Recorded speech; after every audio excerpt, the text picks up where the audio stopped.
Nico, primero que nada, antes de arrancar, gracias por venir. Por favor. Eso es lo primero. Después, ¿querés tomar algo? ¿Un café expreso ¿Café? puede ser? ¿Expreso? ¿Sí?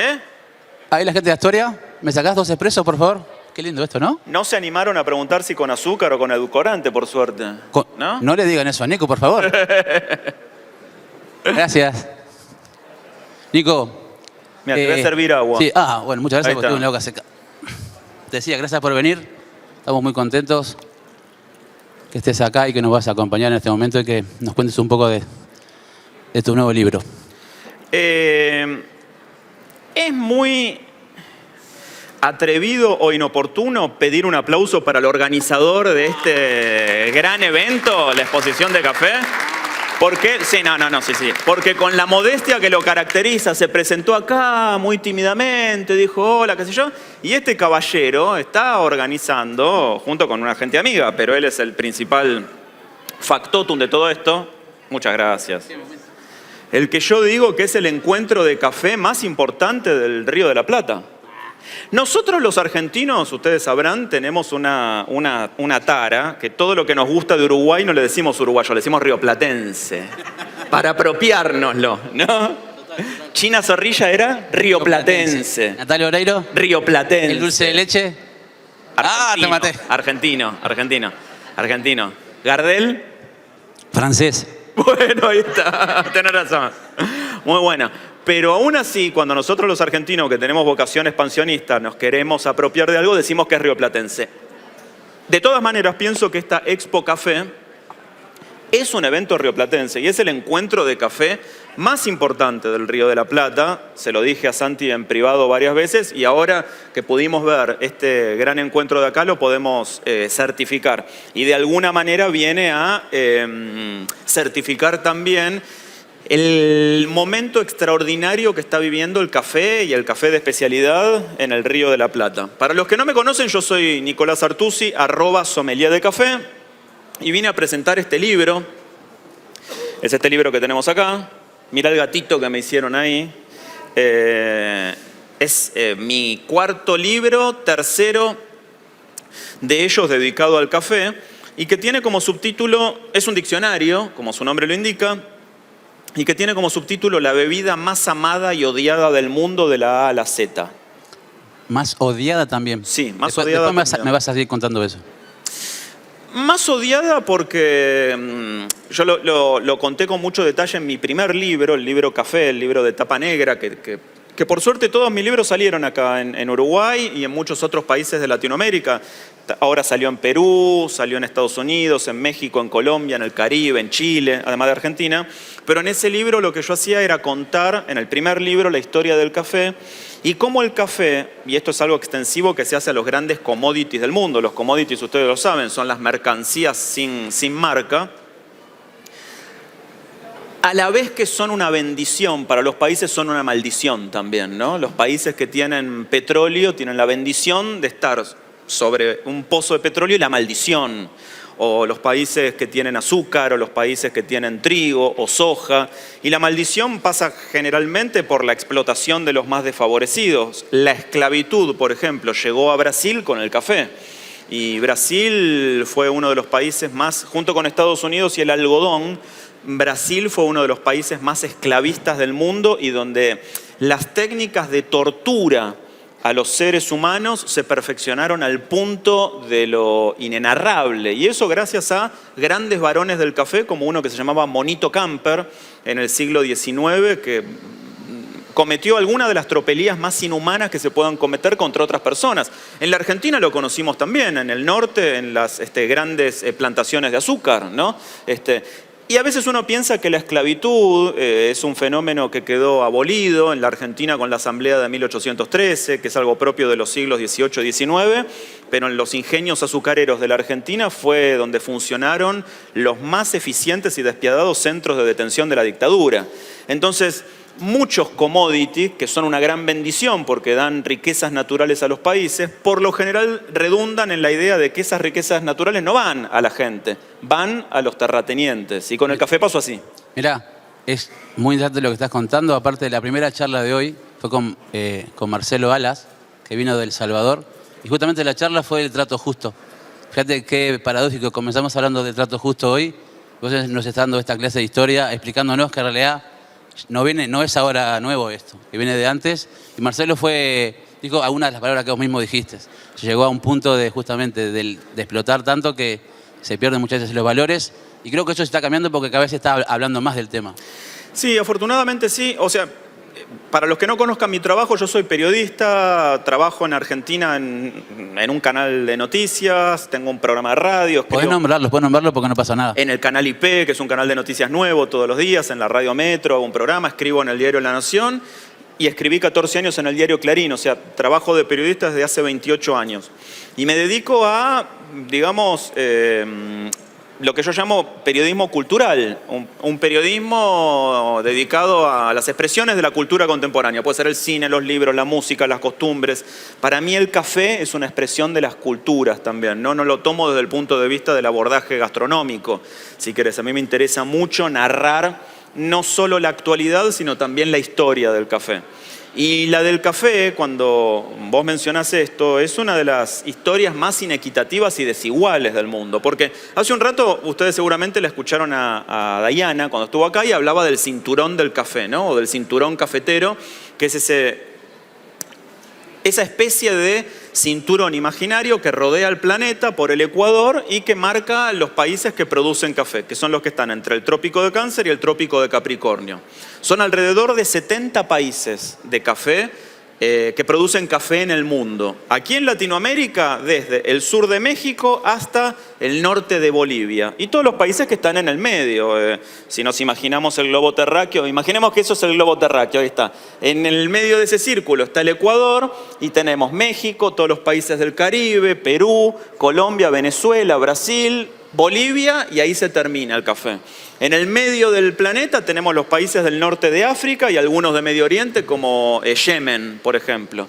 Y del otro lado tenemos los países del sudeste asiático, Vietnam, Indonesia, las Islas Célebes, Timor Oriental, Laos.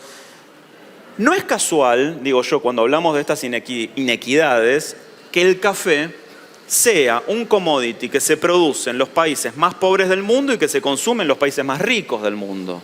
Porque los países que más consumen café en el mundo son los 4 países nórdicos, Finlandia, Noruega, Suecia y Dinamarca, después los Estados Unidos y después Japón.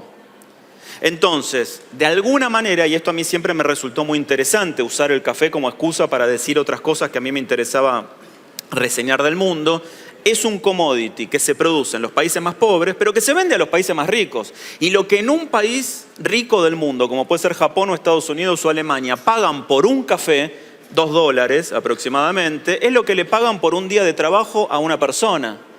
Entonces, esa inequidad, jornadas de trabajo que duran 12 o 14 horas. Si yo me tomo este expreso me lo tomo en 2 minutos y lo pago $2. Y es lo mismo que le van a pagar a una persona por 14 horas de día de trabajo, ¿no? Entonces, de ahí viene un poco la idea de que también es una de las bebidas más odiadas del mundo, porque nosotros la amamos, y así como amamos el chocolate o como amamos un montón de otras cosas de las que no habitualmente pensamos que hay detrás, justamente no nos detenemos a pensar qué hay detrás. Hay un montón de empresas, y algunas de ellas están ahí afuera en este momento, que están trabajando muy fuerte en revertir eso, ¿no? Esa injusticia matricial, esa injusticia de matriz que tiene el mundo del café, que lleva desde que el café llegó a América, que fue en el año 1713, cuando llegó a la isla de Martinica, ¿no? Entonces, tenemos 300 años de desfasaje. El mundo está enfocándose hacia otro lado, pero hay razones muy poderosas para decir que sí, que el café es una bebida odiada también. Totalmente.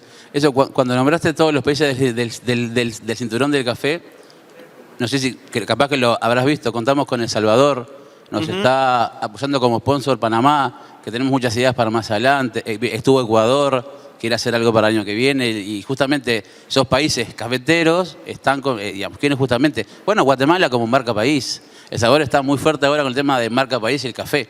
Que la marca país sea café es importante. Ahí capaz que te toco el tema de lo amado. Lo amado es eso, que llega a lograrse ese punto también de cariño, de afección. Y déjame contarte una cosa muy buena que es, acá creo que tenemos la costumbre de que si queremos hablar de algo es che, ¿nos tomamos un café y hablamos? ¿Ustedes también la tienen o no? En Argentina es el ritual de encontrarse en el cafecito, ¿no?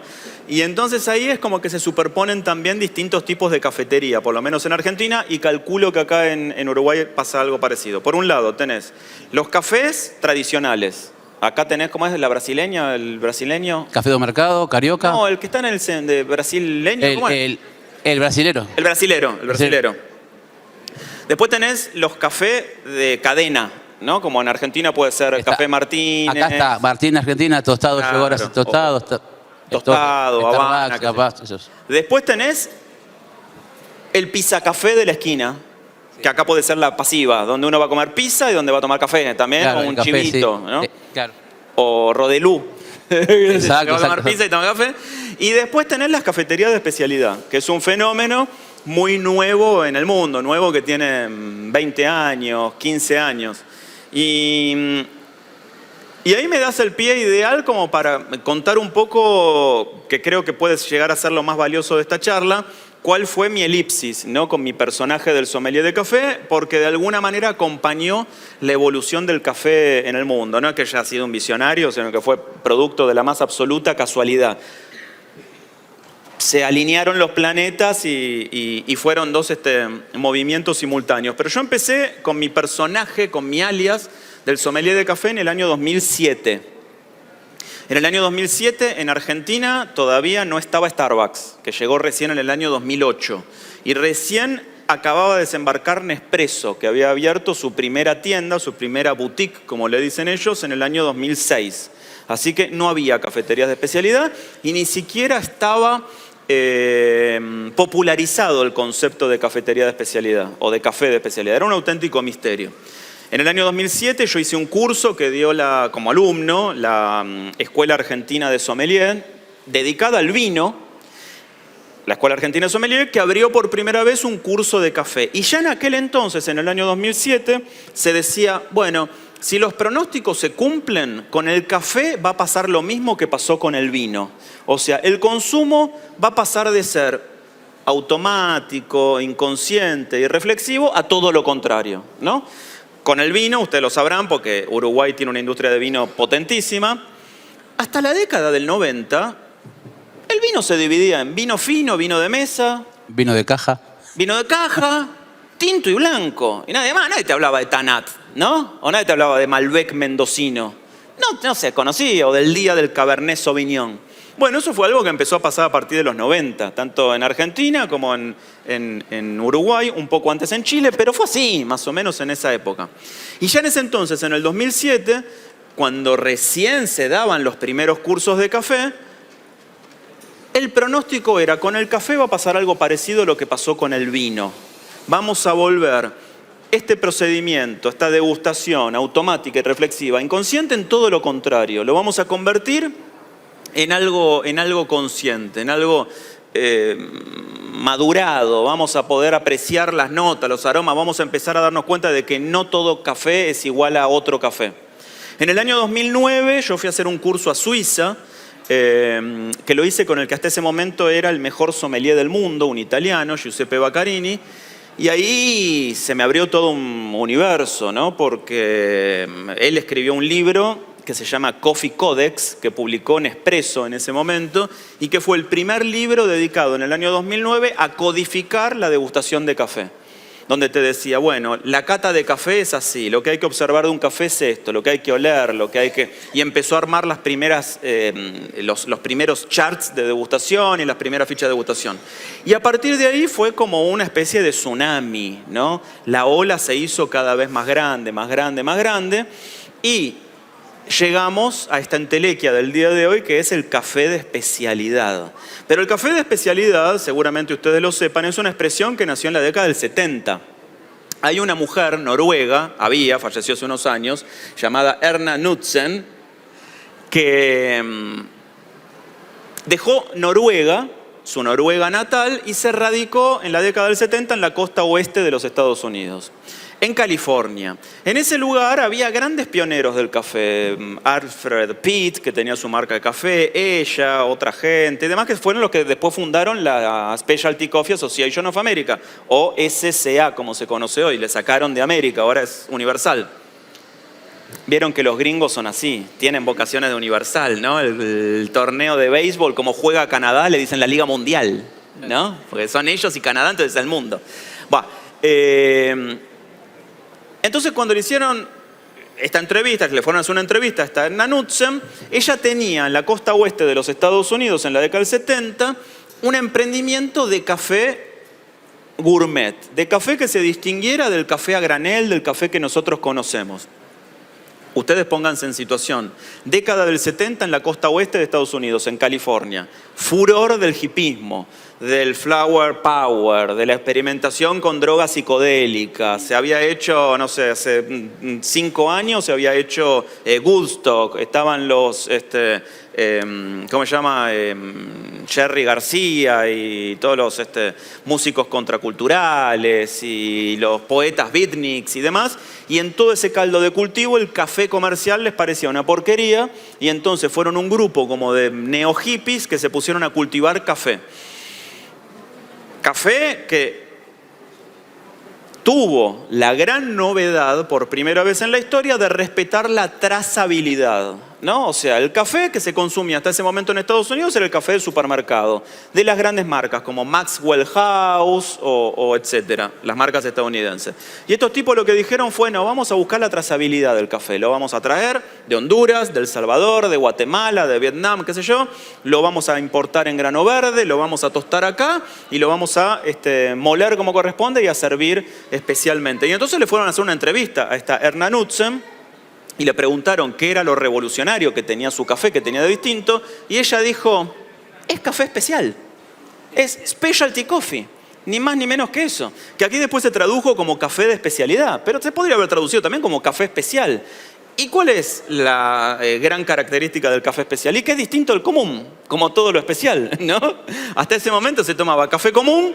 A partir de ese momento ellos dijeron que lo que cultivaban era café especial. Y ahí en la década del 70 se cultivó por primera vez, ya que estamos hablando de la planta, la expresión café de especialidad. Specialty coffee o café especial. Fue un periodista de una revista especializada, ella dijo eso y cuando dijo esa frase quedó grabada en piedra. 10 años después, en el año 82, fundaron la Specialty Coffee Association of America, la Asociación de Cafés Especiales de Estados Unidos, que en el día de hoy, la SCA, sigue impartiendo cursos en todo el mundo. De hecho, alguien me contaba hace un rato que tomó un curso que dieron en Uruguay hace un tiempo y demás, y que son los que califican el café. El café, en certámenes que se hacen muchas veces a lo largo del año, son evaluados por un jurado, que son tipos expertos en café, catadores en café, que le ponen un puntaje al café, un puntaje que va de 0 a 100. Si el café que ellos prueban, y ellos reciben muestras de todos lados, de todos los países, de toda la finca, si el café que ellos prueban y degustan y evalúan supera los 80 puntos, es café especial. Si van de los 80 puntos hacia abajo, es café común. Café que después se va a usar para el peor, para hacer café instantáneo, el más o menos malo para hacer glaseado o torrado, el más o menos bueno para vender tostado y molido, pero después tenés la elite, que es el café de especialidad. Y ese es un fenómeno que está viviendo el mundo hoy y que es un fenómeno propiamente correspondiente a la vida en las ciudades. Empezó el café de especialidad a valorarse muchísimo en los años 2000 en Australia y en Nueva Zelanda. De hecho, de Australia viene el flat white, ¿no? Y de Nueva Zelanda se pelean ellos dos. Como todos los vecinos. ¿Entendés? Claro, como el mate, como el dulce de leche. Como el dulce de leche. Como el dulce de leche recién. Los neozelandeses dicen que inventaron ellos el flat white, los australianos dicen que lo inventaron ellos, ¿no? Es como la patria potestad de Gardel o de dulce de leche, que todo el mundo sabe que es argentino, por supuesto, y eso es indiscutible. Pero bueno, en Australia, Sydney y Melbourne, en Auckland, en Nueva Zelanda, emergencia, boom de las cafeterías de especialidad. Y hay como una conexión intangible que va de ciudad a ciudad. Muchas veces nosotros decimos que los porteños, los que vivimos en Buenos Aires, somos más parecidos a los montevideanos que a los santiagueños o a los catamarqueños. ¿Por qué? Porque tenemos una costumbre de vida en ciudad. Montevideo y Buenos Aires son ciudades gemelas prácticamente, pero hay mucha diferencia entre el estilo de vida que hay entre Montevideo y Punta del Diablo, o el que hay entre Buenos Aires y Catamarca, ¿no? Y entonces el café de especialidad se empezó a trasladar a otras grandes ciudades. Primero fue San Francisco, un poco retomando el germen, la senda de la década del 70, cuando en California había empezado el café de especialidad. Después fue Nueva York, después fue Londres, después fue bastante más demorado Barcelona. En Latinoamérica, Lima, o Santiago, o Montevideo, o Buenos Aires, o San Pablo, y se fue extendiendo la mancha del café de especialidad, que es lo que estamos viviendo hoy.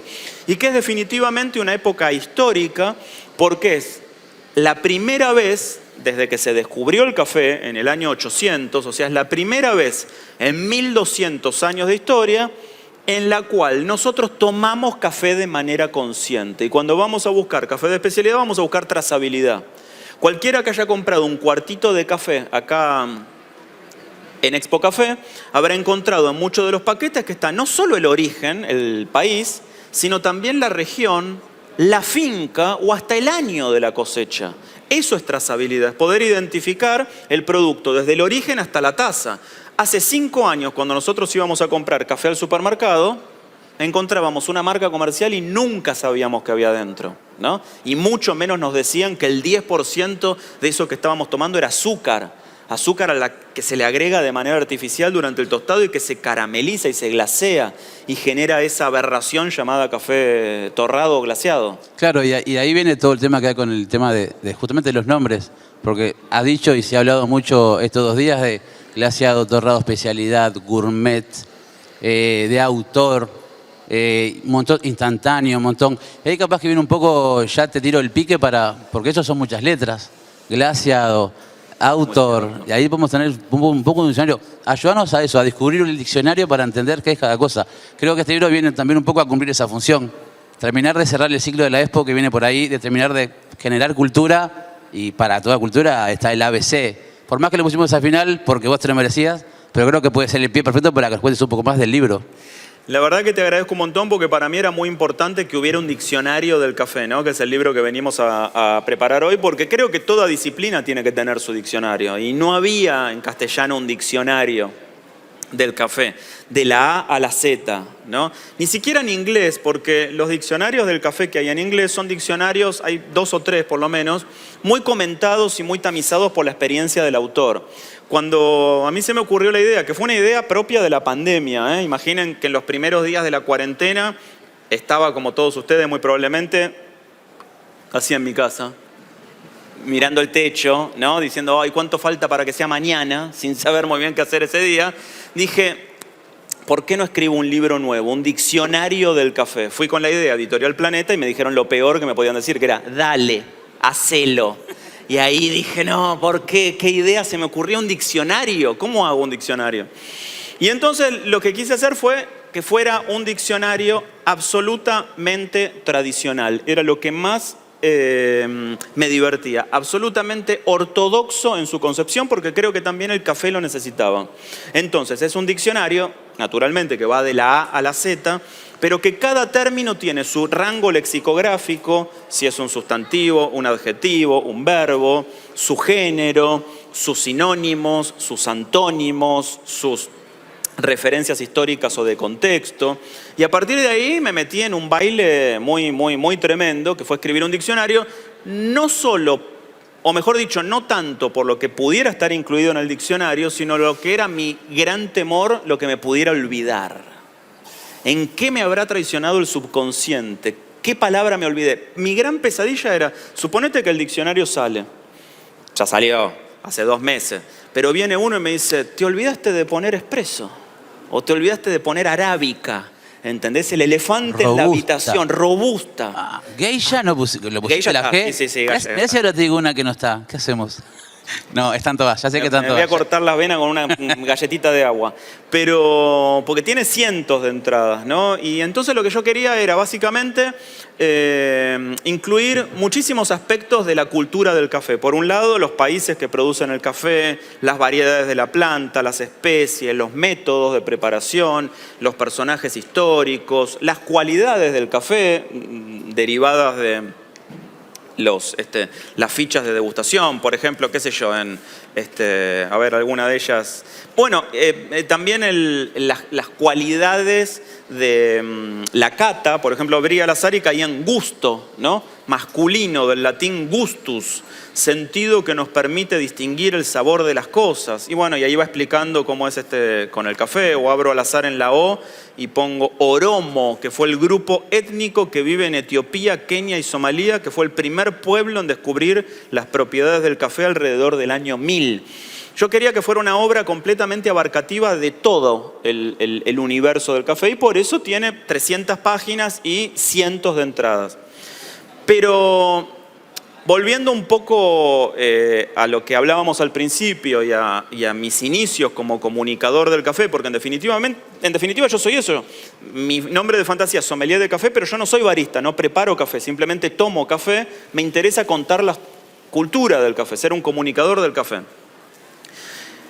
Volviendo al 2007, el año en el que yo empecé, con este personaje que está cumpliendo 15 años, yo tenía como una especie de frustración y de desafío, que era no había bibliografía del café prácticamente en español, no había nada publicado. Este conocido me trajo un libro de Cuba, otro me trajo un libro de España, pero en Argentina o en Uruguay no había nada publicado, en Chile tampoco. Por hablar del Cono Sur. Y entonces dije, bueno, si no hay una biblioteca del café, ¿por qué no la escribo yo? Y en ese laburo me puse. Primero escribí un libro de historia, el primero, el de tapa negra, café, después escribí otro libro, después escribí el manual del café, y finalmente ahora escribo el diccionario del café, y ya con ideas para hacer otros libros que de alguna manera dejen como legado una pequeña biblioteca del café que pueda usarse como bibliografía, cosa que sucede en escuelas de gastronomía en Buenos Aires o donde dan barismo, que usan estos libros como fuente de consulta o como libros de texto. Y como diccionario yo quería que tuviera ilustraciones, como los diccionarios en los cuales nosotros aprendíamos en la escuela primaria, y que tuviera tapa dura, que fuera tan bonito en el diseño como finalmente salió. Acá, por ejemplo, hay una ilustración de Federico el Grande, que fue el emperador de Prusia, que prohibió el café el tercer rey de Prusia, que prohibió el café en el año 1700 y pico porque consideraba, y ahí está de nuevo, la bebida más odiada del mundo, que el café le quitaba público a la cerveza, y ellos hacían cerveza.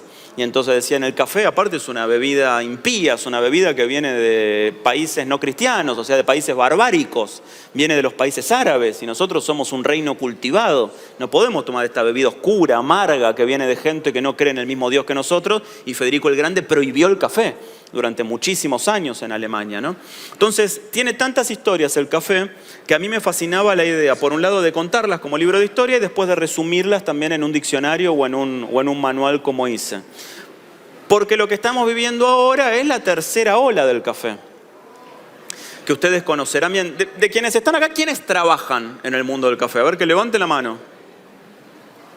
Y son unos cuantos que trabajan. El resto son cultores que disfrutan nada más.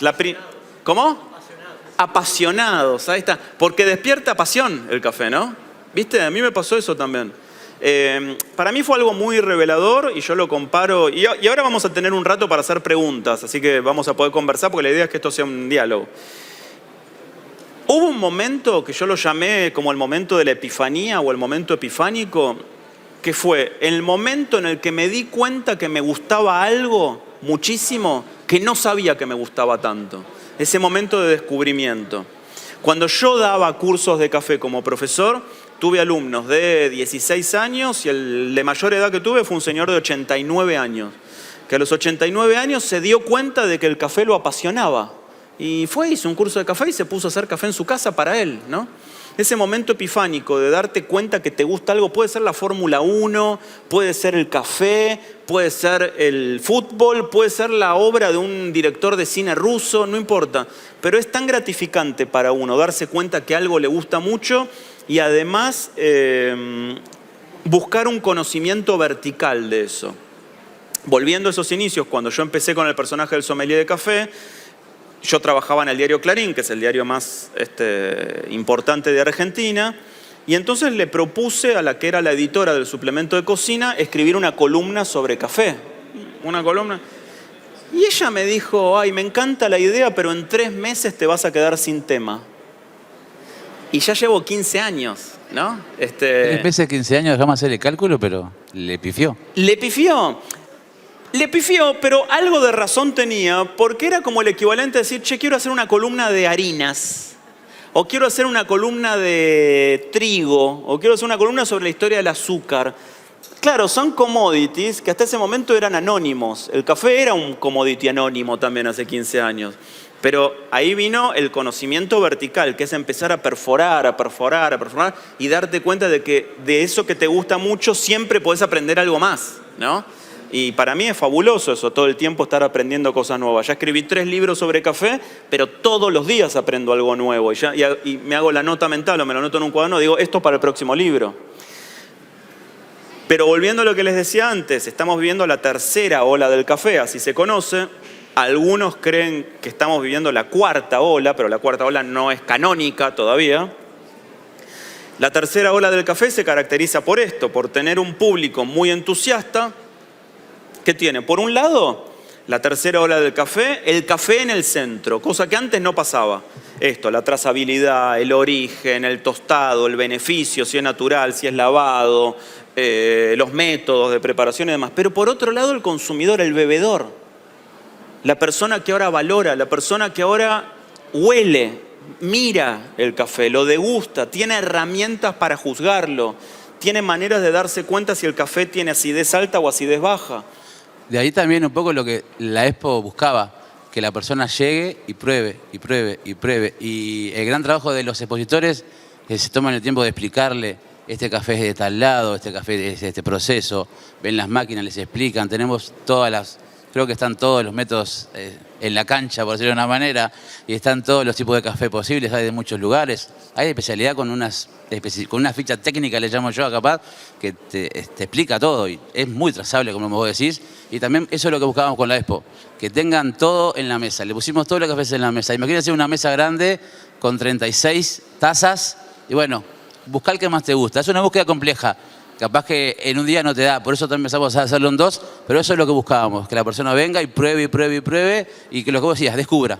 Y descubra una pasión. Creo que mucha gente que ha venido capaz de curioso, capaz que ya tenemos un nuevo fanático de café. Ojalá que sí. Ojalá que sí. Ojalá que sí, porque aparte a mí me gusta decir, un poco hilando con lo que hablábamos al principio, que el café es una bebida democrática en su acceso. ¿Por qué? Porque es un commodity, ¿no? Un café cuesta más o menos, un espresso entre $1.50 y $2. En todo el mundo, salvo en la Piazza San Marco de Venecia, que cuesta $6 o 6 euros. En realidad cuesta 12. Te cobran 6 por el café y 6 por el derecho a show. Que el derecho a show son 2 viejos tocando el arpa. Pero la diferencia es que vos estás pagando 12 euros, no por el café, sino por el alquiler de 1 metro cuadrado de la Piazza San Marco de Venecia por 1 hora, que es el derecho a sentarte ahí, en la historia, y a que evacúen sobre vos las palomas de la Piazza San Marco. Pero, salvo ese café, el café en el mundo cuesta $2. No, más o menos, qué sé yo, acá en Uruguay debe estar, eso es un commodity. Es muy diferente a lo que pasa con el vino o con el whisky, por ejemplo. Porque vos tenés vinos muy buenos por 500 pesos, geniales por 5.000 y extraordinarios por 50.000. Y con los whiskies no hay techo, ¿no? ¿Cuántas veces vemos en las noticias que subastaron un whisky por $260.000? Dicen, está loco, un tipo que pagó 300 lucas verdes por un whisky. Los hay. En cambio, el café es muy accesible y muy democrático, ¿no? El café cuesta $2. Sí, vos me dirás, bueno, el Geisha cuesta más caro, o el Blue Mountain cuesta más caro, o el Kopi Luwak, pero son excentricidades, digamos, y no están dentro del mercado. Entonces, la diferencia por esos mismos $2 es que te hagan bien el café o que te lo hagan mal. Y la diferencia es que uno como bebedor pueda distinguir si está bien o está mal ese café, si está subextraído, si está sobreextraído, si tiene si el agua, si la cafetera está limpia o está sucia, si tiene elementos calcáreos, si tiene agua natural o agua. A propósito, ¿será un atrevimiento pedir otro café? A ver, ¿hay gente en Astoria? Veo movimientos. Nico quiere otro café. No, vos también querés, no digas. Yo quiero otro, obvio. Muchas gracias. Sí, por favor. 2 a mesa 1. 2 a mesa 1, por favor. Nico, sin azúcar, ¿no? De vuelta. Sin azúcar. Sin azúcar, por favor. Y esa es la gran diferencia con esto que llamamos la tercera ola del café, que por un lado está en el centro de la experiencia la materia prima, el café y los métodos y la preparación, pero por otro lado el bebedor. Y eso es algo que no pasaba en las instancias anteriores. La primera ola del café, ustedes muy probablemente lo sepan, tuvo lugar entre las 2 guerras mundiales, ¿no? Fue ese periodo histórico. En la Primera Guerra Mundial, el gobierno de los Estados Unidos decidió darle a cada uno de los soldados estadounidenses que pelearon una ración diaria de 7 gramos de café instantáneo. Y ese fue el boom del café instantáneo. Muchas veces nosotros decimos, che, ¿y por qué no nos gusta el café instantáneo? Porque es un café que inventaron para ir a la guerra. Digo, tampoco, imagínense, no es una cosa que uno pueda decir, ¿no? Entonces se lo dieron a los soldados, 7 gramos de café, porque los yanquis descubrieron muy temprano en la historia que además de ser un componente alimentario, porque con eso desayunaban, era un aditivo emocional fenomenal. Cada vez que los soldados en las trincheras peleando en Europa se preparaban el café, sentían que volvían a su casa. ¿Por qué? Porque ustedes sabrán que no hay nada más evocador que el sentido del olfato. Los tipos estaban peleando en 1914 en Europa, no entendían nada, no sabían cuándo iban a volver y había un momento especial del día que era cuando se preparaban el café instantáneo. Y cerraban los ojos y tomaban un café y volvían a Minnesota, volvían a Texas, volvían a Colorado, a Oregon, donde vivieran. Y esa fue la primera ola del café, que fue cuando el café se popularizó. Terminó la Primera Guerra Mundial y el café instantáneo empezó a venderse en todo el mundo. Antes no se tomaba café en las casas. Antes se tomaba café en las cafeterías. Muchas gracias. Muchas gracias. Gracias. Gracias. Y la expansión definitiva del café instantáneo fue en la Segunda Guerra Mundial, cuando ya no solo Estados Unidos, sino también otros gobiernos, otros países que peleaban con los aliados, y los países del eje también, Japón, Alemania e Italia, le ofrecieron, incluyeron el café en la ración diaria de los soldados. Y ahí apareció Nescafé, que está allá afuera, y convirtió a Nestlé en la principal empresa multinacional de café en el mundo. Una de las principales de alimentos, pero la principal empresa de café del mundo, porque no solo tiene Nescafé, sino que también tiene a Starbucks, ahora, porque compró Starbucks, y Nespresso, por ejemplo, entre muchas otras. Aquí tiene, ¿cómo se llama? Acá tiene Dolce Gusto. Dolce Gusto. Acá tiene Chaná. Eso, Chaná. En Argentina tiene Dolca. Bueno, compraron muchas empresas importantes. Esa fue la primera ola del café, la ola de la masificación absoluta. La ola en la cual cualquier familia que se fundara, cualquier lista de matrimonio que se armara, incluía una cafetera. La cafetera de filtro o la cafetera italiana, la tipo Moka. Pero todas las familias empezaron a tener una cafetera en su casa, cosa que hasta ahí no pasaba. En la década del 70, con esta gente que llegó a la costa oeste de los Estados Unidos, apareció la segunda ola del café, que fue justamente cuando dijeron, bueno, está bien, bárbaro, el café ya es masivo, vamos a mejorarlo un poco, vamos a buscar la trazabilidad, vamos a buscar otras maneras de preparar el café, y fue cuando en Estados Unidos entra el café expreso también, y es cuando se funda Starbucks, que Starbucks se funda en el año 1971 en Seattle, también en la costa oeste de los Estados Unidos, pero más al norte. Y Starbucks es importantísimo porque Starbucks, el dueño de Starbucks, Howard Schultz, viaja a Italia y copia de Italia los nombres de las bebidas, los nombres de las piezas de pastelería. Por eso en Starbucks se llama mezzaluna, de media luna. Empieza a transmitir la idea del macchiato o del cappuccino, cosa que era completamente ajena. Starbucks... Frappuccino. Frappuccino, que eso es un invento del mal. porque es un bloque de hielo al que le ponen cosas. Es una cubetera a la que le ponen cosas. Pero Starbucks tiene 24.000 locales en todo el mundo. Entonces imagínense ustedes cómo a muchos lugares donde no había cultura de café, el café llega por primera vez en estas versiones un poco más sofisticadas que superan el café instantáneo, cappuccino, cortado, frappuccino. Llegan al resto del mundo, a lugares donde no había café. China, por decir algo. O países de Centroamérica, donde se produce café pero no se toma. Totalmente. ¿No? Es un fenómeno también de los países que producen café. Producen café, pero no toman café porque lo venden, porque es su principal commodity.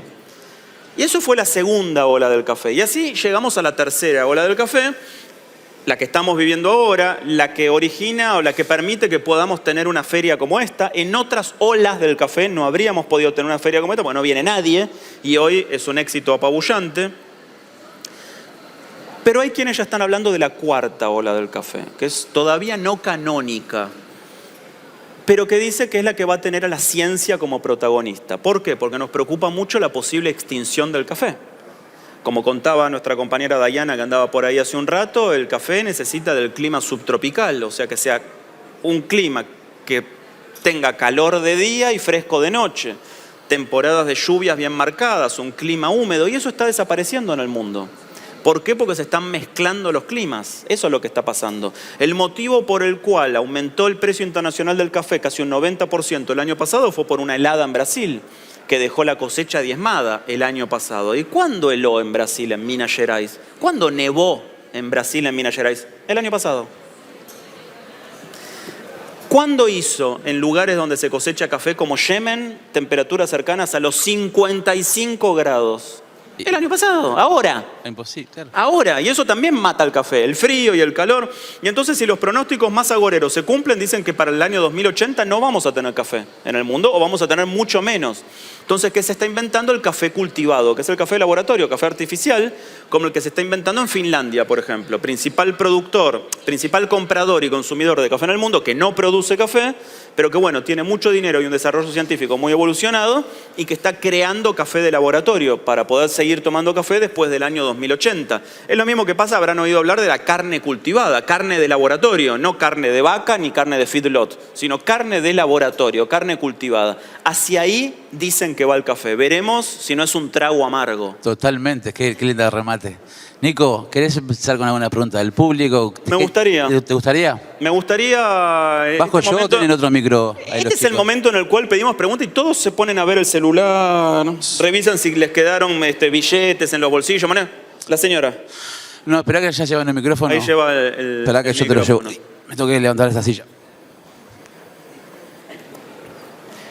Déjenme también hacer esta pequeña mención comercial. Si ustedes quisieran conseguir el diccionario del café, está ahí afuera. Si lo quieren conseguir, si lo quieren chusmear, sin compromiso de compra, si lo compran mejor, porque dentro de un año voy a cobrar el 10% de eso. Así que es una cosa buena. Pero, está ok. Nico, yo más que pregunta quería contarte que un poco buscando información, estaba un poco confundida con la literatura que hablaba del fruto del café, los cerezos, la drupa, y entonces ahí un poco encontré la respuesta, las diferencias, ¿verdad?, sobre este término. Entonces, bueno, quería contarle también al público que fue buena la experiencia de poder leer el libro para encontrar estos términos y entender un poco mejor por qué algunas veces le llamamos el cerezo del café, drupa. ¿Cuál es el nombre técnico? Esa es la pregunta. Es una buena pregunta. Podríamos decir que el nombre técnico es drupa, pero que podemos decirle cerezo también, o cereza del café. Lo que tiene el café también es que tiene, si bien en los países de América compartimos el español, se usan distintas expresiones. Yo creo que drupa o cereza son las más universales, ¿no? Y es la fruta del café. Para los que no sepan, que tiene adentro 2 semillas, son 2 semillas que están unidas por un lado plano. Esa drupa o esa cereza tiene una pulpa, esa pulpa se retira y tiene muy poca utilidad, no se usa prácticamente para nada. Y esas 2 semillas de café que están unidas por el lado plano, después de todo un proceso, dentro de ese proceso, lo más importante es el tostado, se transforma en el grano de café que nosotros vamos a conocer. Pero a simple vista es una drupa, es una cereza, que no tiene sabor agradable como fruta, nadie la come como fruta. Simplemente tiene la apariencia, el tamaño, la forma de una cereza, va de un color verde, amarillo a rojo, según las etapas de la maduración que tenga, y lo que hace es justamente albergar dentro de sí las semillas que son el corazón del café, lo que va a dar como origen el grano de café. Hola, sí, quería preguntar, cuando estás degustando muchos cafés, estás haciendo una degustación, ¿cómo te limpias la boca de café a café? Esa es una buena pregunta porque el café tiene el dilema de que para la degustación de otros productos, lo que se usa para limpiar el olfato es el café, justamente, ¿no? En perfumería, para resetear el olfato, huelen café entre perfume y perfume. Y acá cuando degustamos café no podemos oler café o probar café para resetear. Por lo general, se calcula que no se pueden tomar, o por lo menos los jueces de café no toman más de... Me corrijo, no es que no toman, no lo toman el café, lo prueban y lo escupen. Después, como se hace con el vino, no se pueden probar más de 20 cafés en una sesión porque queda exhausto el sistema del olfato o el sentido del olfato. Por lo general se toma agua entre uno y otro, y hay otros métodos que son comer fruta. Por ejemplo, manzana entre uno y otro, comen unas láminas de manzana como para resetear y oxigenar la boca, pero tomando agua y sin tragar el café, sin tomarlo, bueno, esa es una buena manera. Va a hablar un experto en café, Nico, uno de los mayores créditos de la Argentina. Entre pregunta y agradecimiento, ya respondiste un poco, pero si estás consciente desde tu lugar, en todo tu laburo y en todo este tiempo y todo lo que nos estuviste contando y estar ahí, muy consciente del espíritu de los tiempos, de cómo nutriste esa pasión que tenemos a los apasionados por el café, valga la redundancia, ¿no? Con esa información, con esa cuestión que nos hizo querer saber más, ese romanticismo que le diste. ¿Estás consciente de eso? No estaba preparada esta pregunta, ¿eh? No. Digámoslo, en serio, fue completa. Es la pregunta hacha. ¡Pa! No, es impresionante. Ya me hiciste chispear los ojitos. Un aplauso para Nico para que se le vaya un poquito eso. Y ahora ya retoma. Estoy completamente emocionado, no puedo seguir. Gracias, Max. Creo que me tomé muy en serio la vocación de transmitir mi pasión por el café. Tuve un momento de desafío, de dilema, mejor dicho, de decir, bueno, ¿y a qué me voy a dedicar? Me voy a dedicar a, cuando ya estaba con mi personaje del sommelier de café, me voy a dedicar a vender café, a abrir mi propia cafetería. Se imaginan que me ofrecieron muchísimas veces abrir mi cafetería porque todo el mundo sabe que me gusta mucho el café y soy una persona medianamente conocida. Entonces, bueno, dijeron, buenísimo, ponemos tu apellido y salimos a vender café. Y nunca quise hacer eso porque siempre quise hacerlo a partir de la comunicación. Lo que siempre me interesó es divulgar la historia del café, argumentos a favor del café, argumentos a disfrutar más, algo que es de consumo cotidiano entre todos nosotros. Tuve muchísimos alumnos en la época en la que daba cursos y ahora tengo, bueno, muchísimos más lectores, ¿no? Porque para mí una gratificación muy grande fue que mis libros salgan en toda América, desde Estados Unidos hasta la Argentina. Han salido, como decía antes, en Colombia, en el Caribe, en Perú, en México, en Uruguay, en Chile. En toda América salieron, en Estados Unidos. Y para mí lo más gratificante es esto mismo que vos decís, haberme encontrado hace un rato con gente allá afuera que me dijo, ay, yo empecé a tomar café de una manera distinta gracias a vos. No sabía lo del torrado, por ejemplo. O yo le ponía azúcar al café hasta que vos insististe tanto que no le ponga y demás. Y creo que si pude hacer un aporte pequeño en estos últimos 15 años fue el de, creo, por lo menos entre la gente que siguió esos consejos, mejorar la experiencia, que es lo único en definitiva que me importa, porque la vida es tan breve que para qué andar tomando café torrado, ¿no?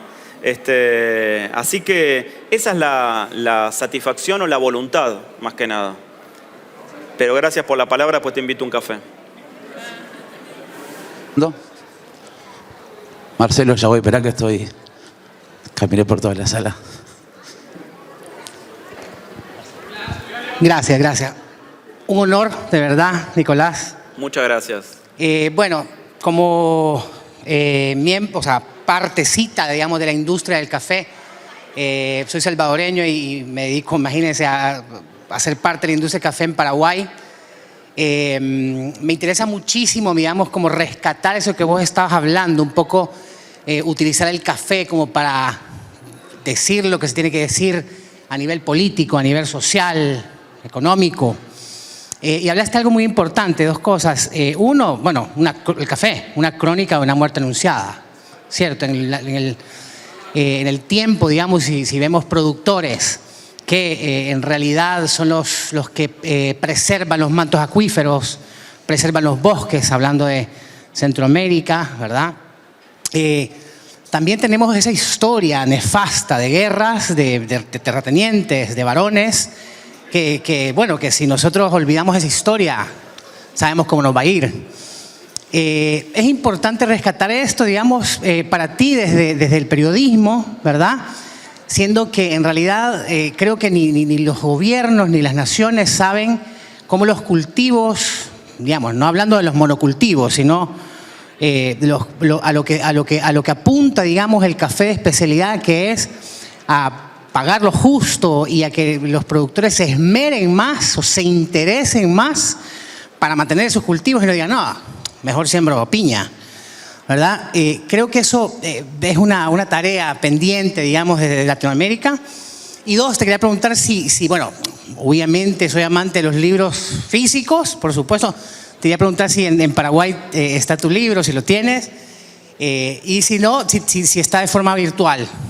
¿En dónde dijiste? ¿En Paraguay? Paraguay, sí, Paraguay. Sí, en Paraguay están, no sé si los 4 libros, pero por lo menos el primero y el tercero seguro. También están en ebook y también están en audiobook los libros, o sea, relatado para que uno los pueda escuchar mientras va a correr o a caminar. No soy yo el que los relata, pero es una voz un poco más neutra que la que yo tengo, que abusa de la argentinidad, por ejemplo, al decir mayonesa o llave, ¿no? Que es bien argentino. Pero gracias por lo que vos decís. A mí me interesaba mucho eso, contar la idea. En la Argentina padecemos algo parecido con la soja, ¿no? La soja para nosotros es motivo de grandes alegrías y de grandes frustraciones. Y con el café pasa lo mismo, sobre todo en países de Centroamérica, ¿no? Que son países que tienen a lo mejor índices de desarrollo humano pero muy postergados. Y que son países que tienen esa bendición de tener el oro negro. Es curioso también que el petróleo es el primer commodity del mundo. El segundo en volumen es el café. Y a los dos le dicen el oro negro, ¿no? Pero son dos grandes mercancías que provocan tantas riquezas como miserias. Es apenas una de las facetas del mundo del café que a mí me gusta contar. Después hay toda una parte que tiene que ver con el disfrute y con la exploración también, porque son entre 70 y 80 países que producen café en el mundo. Algunos no producen todos los años, por eso que el número no es estricto. Y es una manera de viajar también y de conocer nuestra historia. Vietnam mencionaba hace un rato Santi. Y Vietnam prácticamente no tuvo café hasta la década del 70. Y cuando Vietnam ganó la guerra y los estadounidenses tuvieron que irse, Vietnam ganó la guerra, pero estaba absolutamente arruinado. Era un país que había dejado todo en la guerra. Y ahí los tipos dijeron, bueno, tenemos que crear un producto país, una marca país. Y empezaron a cultivar café. Y en la década del 80, el gobierno comunista de Vietnam, 10 años después de empezar a cultivar café, permitieron emprendimientos mixtos, como hay en China, parcialmente estatales y parcialmente privados. Y hoy, solo 50 años después de que terminó la Guerra Mundial, Vietnam es el segundo productor de café del mundo, después de Brasil. El segundo. Y vos me decís, ¿cómo logró un país en solo 50 años, ¿no? Pasar de la miseria absoluta a ser el segundo productor? Pasó con Noruega. Noruega, hasta la Segunda Guerra Mundial, era el país más pobre de Europa. Claro, encontraron petróleo y ahí hicieron un fondo estatal, un fondo fiduciario estatal que hace que el 50% del petróleo de Noruega es del Estado y el otro 50% es de empresas privadas. Y hoy Noruega tiene los índices de desarrollo humano más altos del mundo y es uno de los países más ricos del mundo. Bueno, lo hizo Vietnam ahora con el café, Noruega lo hizo antes con el petróleo. Digo, son maneras de ver el mundo y de contar historias que por lo general no contamos porque estamos muy sumergidos por lo urgente. Pero a mí también siempre me gusta conjugar lo urgente con lo importante. Y me parece que el café es una buena excusa para hablar de lo que uno cree que es lo importante. Nico, por acá otra pregunta. ¿Cómo andás? ¿Andas bien? Una consulta. Desde tu visión, ¿hacia dónde va el mundo del café más allá de esa cuarta ola que vos considerás que podemos estar entrando? Y un pequeño detalle, el dulce de leche es uruguayo. y ese viejo mito que dice que a la mucama de Rosas se le quemó el flan que estaba haciendo, no sé qué, y se inventó el dulce de leche de manera... Capaz que la mucama de Rosas era uruguaya. Bueno, eso puede ser. ¿No? Había venido en el buquebú. Estamos reeditando la batalla de unitarios y federales, ¿te das cuenta? Estamos jodidos. ¿Hacia dónde va el café? Yo creo que por un lado el consumo de café de especialidad, esta es mi opinión, llegó para quedarse. Y dos riesgos. Uno, ojalá el café no se vuelva hermético como se volvió el vino. Todo lo que ganó el vino en los 90 lo perdió en los últimos años. ¿Por qué? Por los snobs del vino. Prácticamente se volvió expulsivo el mundo del vino. Para ir a disfrutar de una actividad de vino, de degustación de vino, prácticamente tenés que tener un posgrado en Harvard, ¿no? Se exacerbó la idea del conocimiento y de la nariz y del terroir y todo, y el mundo del vino dijo, chau, y la gente volvió a tomar cerveza. ¿Por qué? Porque se volvió expulsivo. Ojalá que al café no le pase eso, porque yo insisto que es una bebida democrática y popular. Ojalá siga siendo popular. Y ojalá que no quede sometida a la ley darwinista del mercado. Un dato, acá Max, que es porteño, también lo va a certificar. Desde la pandemia hasta ahora en Buenos Aires se abrieron 300 cafeterías de especialidad. 300 en este ratito nada más después de la pandemia. En Buenos Aires no van a sobrevivir todas. Nos pasó antes con las cervecerías artesanales. Ojalá que no sea un retroceso el que haya, y ojalá que tampoco los que están buscando el nuevo filón se aprovechen del café, porque el café merece un destino mejor que ese. Otra pregunta más, Nico. Hola, ¿qué tal? Quería hacerte una consulta respecto al libro. En ese mundo que estamos viviendo, a nivel de la geografía, a nivel de cómo impacta toda esta producción de determinados países que vos señalabas, pero que no están destinados a ese consumo interno, sino que están destinados a otros países, ¿tá?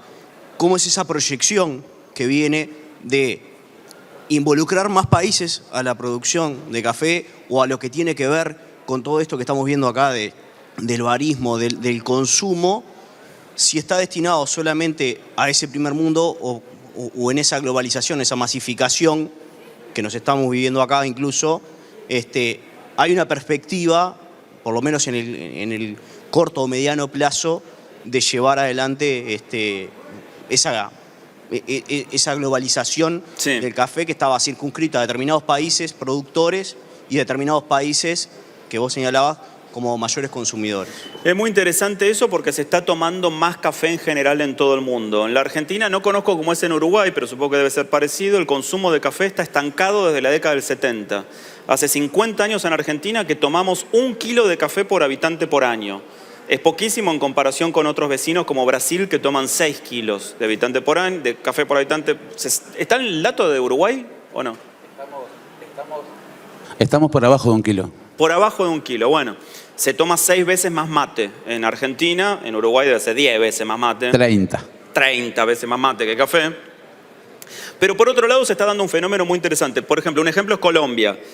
Según los años, 3er o 4.er productor mundial de café Colombia. Y se tomaba muy poco café en Colombia. Y recién ahora en Colombia, como fenómeno de los últimos años, 3, 4, 5 años, está floreciendo el café. Y están llegando recién ahora las máquinas expreso a Colombia porque se tomaba café de filtro. O a Chile, un país que no tiene café a diferencia de Colombia. El 80% del mercado en Chile era de café instantáneo. Y ahora están descubriendo el expreso. Y después del expreso, que es antiguo para nuestro país, tanto para Uruguay como para Argentina, porque tenemos una inmigración italiana muy fuerte y siempre se tomó expreso acá y en Buenos Aires, estamos descubriendo los métodos acá. Y cada vez es más usual tomar café filtrado o de métodos como Chemex, Aeropress y demás. Así que lo que yo pienso es que por un lado los cafés, los países que consumen mucho café, los nórdicos, Japón, Estados Unidos y Alemania, que son los más grandes compradores de café, y Australia, van a seguir comprando mucho, pero que se va a ir expandiendo la mancha del consumo. En Colombia ya está pasando, en el Caribe menos, pero está sucediendo. Acá están los cafés del Salvador, que en Argentina también están queriendo entrar con todo. El otro día estuve en un evento del café del Perú, en Buenos Aires, que dicen, no, ahora vamos a poner todo para empezar a vender café de Perú. Lo mismo está haciendo Guatemala en Argentina. Aquí no sé si tiene una representación, pero está fuerte. Honduras está aquí, ¿no? Está Honduras, Guatemala Coffee colaboró, hay una idea para el año que viene, pero Guatemala Coffee también está muy fuerte. Está pasando porque es un fenómeno global. Vamos a otra pregunta. Creo que había una pregunta por acá también. Sí, acá atrás. Ahí está. Buenas, la pregunta que tenía era más que nada saber, es más personal, pero saber qué fue lo que te Soy hizo... de Boca, si era lo que quería saber. No. Ah, perdón. ¿Qué es lo que te hizo despertar esta pasión para escribir todos estos libros? ¿Qué es lo que te motivó? Dulce de leche uruguayo. Me la van a cobrar esa, ¿eh? ¿A qué gran talento les mandamos nosotros? Porque nosotros la tenemos a Natalia Oreiro, que nosotros decimos que es argentina, pero sabemos que no. Gina Zorrilla, a Fernando Peña, ¿no era uruguayo también? Fernando Peña, uruguayo. Lucich, Laporte. Mirá que le hemos mandado. Pero ¿y nosotros a quién le mandamos acá que se haya quedado acá? Mejor. No, pero de celebridades, digo yo. A Susana. ¿Qué te parece? Listo. Entra por la puerta Susana para seguir la charla con Nico. Listo. Vamos a decir la verdad, una Susana son 10 Lucich. Son 30 Lucich. 30 Lucich, por eso. Pero empata con China. Tenés razón, ahí está, sí. La China. Sí, tenés razón. Yo soy periodista desde hace muchos años. Ya hace 28 años que trabajo como periodista en diarios. Y siempre me gusta mucho leer y siempre mi voluntad fue escribir, ¿no? Y al momento de hacer los libros, me pareció como muy interesante tratar de satisfacer el anhelo ese de escribir una biblioteca de café. Es un poco megalomaníaco también, ¿no? Porque yo dije, la biblioteca de café. Pero de a poco se va construyendo. Y hay un libro de historia, hay un manual, hay un diccionario. A mí lo que más me gustaba también era explorar los géneros, ¿no? El libro de historia es una mezcla de géneros porque incluye la autoficción, la crónica, crítica cultural y demás. No quería que fuera un libro de historia tipo Wikipedia. ¿Por qué? Porque los datos son un commodity también, ¿no? Que Federico el Grande prohibió el café está en todos lados. O sea, el valor que yo podía ponerle era justamente mi mirada o mi valor agregado de eso. La información es un commodity. Y después de ese libro dije, bueno, un manual, pero un manual también súper ortodoxo, que sea un manual de instrucciones, ¿no? Y lo más sonso que pueda. Abra la canilla del agua, pague la factura del agua, ponga un vaso debajo de la factura del agua, cuide que no se rebalse el vaso. ¿No? Esa idea de un manual de instrucciones me encantaba. Y ahora la del diccionario, completamente ortodoxo también. En el fondo lo que me animó, más allá de hacer la biblioteca del café, fue explorar los géneros. Ahora tengo una idea para otro libro de café que también es de un género específico, ¿no? Y que voy a tratar de explorarlo como para deconstruirlo, a ver cómo puedo romperlo también. Pero lo que más me animó fue esa idea, esa voluntad, por un lado, de escribir una biblioteca del café, de contar todas estas historias y de entretenerme mucho haciéndolo. Para un poco volver al principio, cuando me dijeron que sí a la idea del diccionario, primero me aterroricé, porque dije, ahora tengo que hacerlo. Escribir un diccionario, ¿qué idea tuve, Dios mío? ¿Por qué no me puse a jugar al Candy Crush? Y después me divertí muchísimo. ¿Y sabes por qué? Porque aprendí muchísimo. Aprendí que son casi 70 u 80 países que producen café, y todos conocemos Indonesia, Vietnam, Colombia, Brasil, pero ¿cómo es el café de Santa Lucía? O de San Vicente y las Granadinas. Bueno, lo aprendí escribiendo este libro. Es un poco lo que le decía a él, ¿no? Siempre hay algo nuevo para aprender aún de lo que sabes mucho. Y eso para mí fue algo que casi te diría me salvó la cuarentena. Porque tenías la vocación todos los días de sentarme a escribir y sabía que me iba a quedar como souvenir y como recompensa saber algo más, de algo que me gusta mucho. Nico, si te parece, te agradecemos. Yo quiero agradecerles a ustedes, muchas gracias. Y sobre todo a Santiago Fernández. A Nico, por favor. A Nico. Esta va a ser apenas la primera de muchas Expo Café y la del año que viene ya está Magnificada. No digas nada, no cuentes lo que te conté. Magnificada, no saben dónde va a ser. Va a ser Otro en el, aplauso para Nico, por favor. en el Estadio Centenario va a ser. Gracias, loco. Muchas gracias. ¿Eh? Sí, cuando la hagamos ya. Vamos todavía.